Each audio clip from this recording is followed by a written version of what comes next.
Hi, my name is Gabe. I'm a resident of the City of Oxnard, and I'm going to be making a video about one of the initiatives that Aaron Starr has put forward to the Oxnard voters.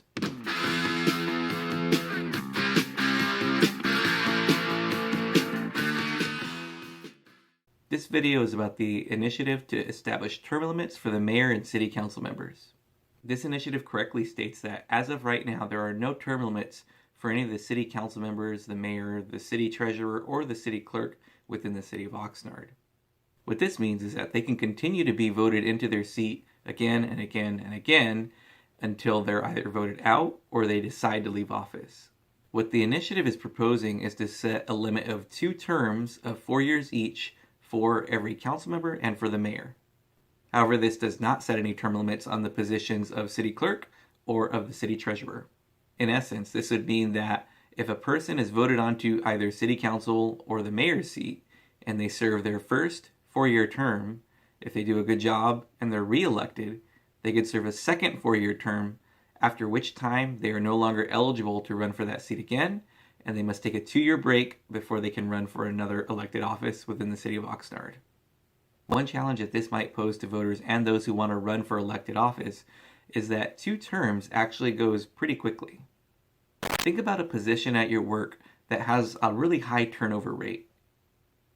If you have someone who's in that position for a short amount of time and then they get really good at it, they learn the ropes, but then they leave either because it was a limited time position or because they decided to go to another opportunity, you now have to hire or bring in another person into that position and start all over with training them, having them learn the ropes, and having them be in that seat until a certain amount of time passes again, and because of the high turnover rate, they leave again, and now you start all over. Likewise, in elected positions, there's also this kind of learning curve and the amount of work and effectiveness that a person has the first term they're on the job and the second term and subsequent terms. So using the same analogy of someone who is at a position you've seen with a high turnover rate, think about the amount of resources and time that's put into constantly having to retrain a new person who continuously cycles in and out of a position at your job. If we have elected officials who are only going to be around for 2 terms, 8 years total, it may seem like a long time, but let's look at it into perspective. When a person is voted into their first term in office, especially a role like city council or mayor, they serve a 4-year term. That 4 years, they're learning the ropes about city government, they're learning who's who does what, how things work, how to reach out and work with constituents, and what their role is and what it is not. If they do a really good job in that first 4-year term and they wish to return and run again, then after that first 4 years, they run again, the voters like the job they did, they vote them back in, and now they're on their second term. This second term can really show where a person has learned from their first term, and they can really get a lot of work done. This second term can have them really fully understanding and fine-tuning how systems work, how people work, who to reach out to, their fellow council members and other elected officials in other cities, as well as other counties. So let's say that their second 4-year term goes really well. By the end of that second 4-year term, they've really got this rolled down.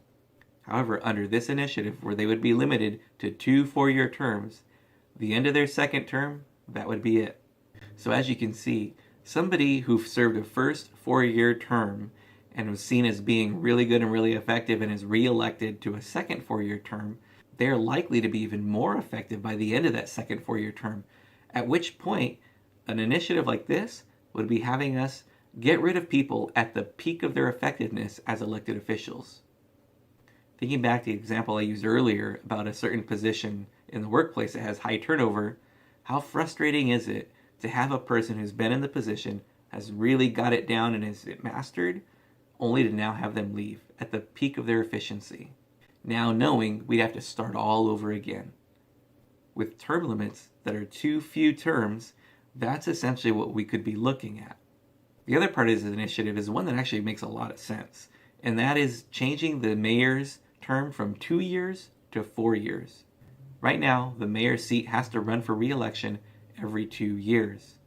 Putting that in alignment with the other council members and having it be every 4 years would allow the mayor to focus more on what they have to do as opposed to always thinking about their next election cycle.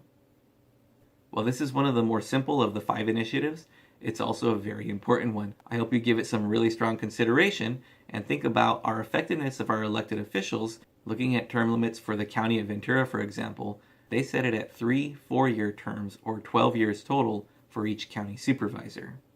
Meaning that if at the end of a second term somebody's done a really great job and is at the peak of their efficiency, if they get reelected for a third term, that would mean we would have them for another 4 years in office before they would have to take a break in order to be eligible to run again. I appreciate you watching. Please let me know if you have any questions down in the comments, as always, and I look forward to seeing you next time.